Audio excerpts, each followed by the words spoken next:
Maria Miller, the former Culture Secretary and Women's Minister, joins us now. Thank you very much for being with us.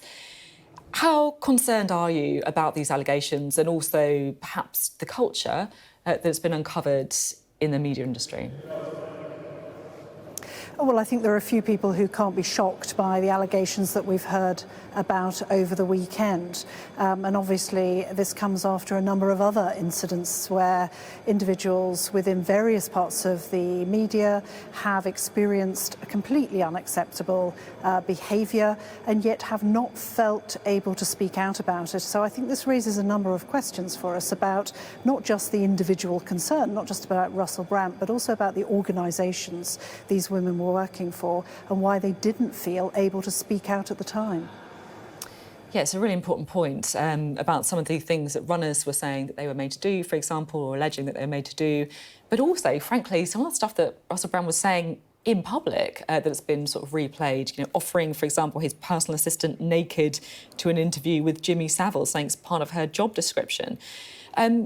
There are inquiries going on within the BBC, Channel 4 and also the production company Banijay. What would you like to see from them? What I'd like to see from them is an explanation as to why they didn't have practices in place for people who wanted to speak out. We're not talking about historic allegations here. We're talking about the things that happened in very recent years. And I think they've got to be held accountable for the way they're treating their staff. And I also want to dig more into some of the comments that were made over the weekend about people not feeling still able to speak out about these instances, and particularly comments from both the BBC and also the talent company, which made me feel that maybe non-disclosure agreements have been used, potentially leading to people being silenced about things which are now patently issues that could be criminal allegations. That's interesting. Then you think the NDAs themselves, non-disclosure agreements, should be looked at a bit more in the round? Well, we've seen not only in this case, but in other instances where media organisations have routinely been called what they call been using industry standard non-disclosure secrecy provisions within contracts that they use when people suffer unlawful wrongdoing at work. So I hope this isn't the case here, but if it is, I hope it gives impetus to the government to take action.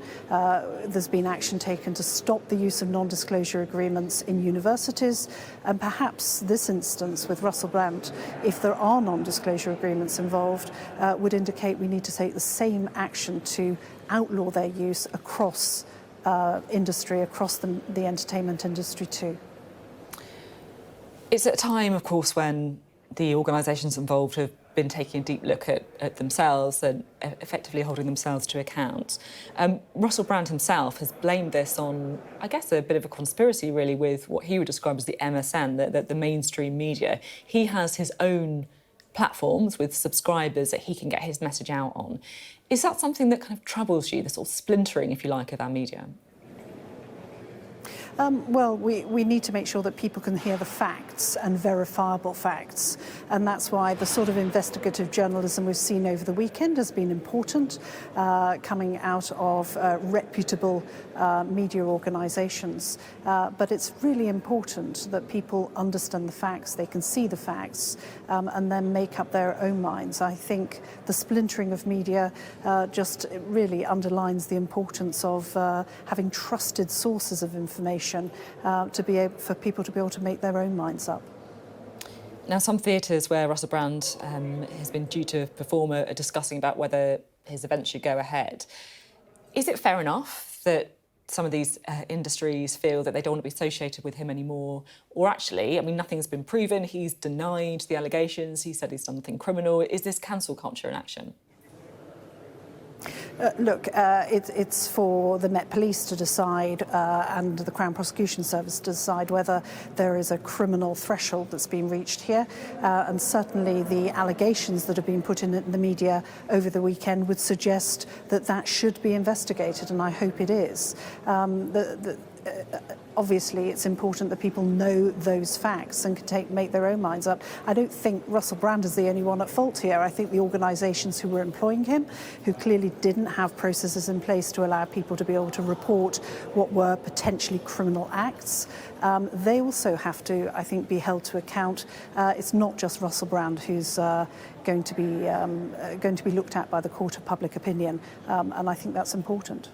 OK, thank you very much indeed, Maria Miller, for being on the programme tonight and giving your take on an important story. Thank you.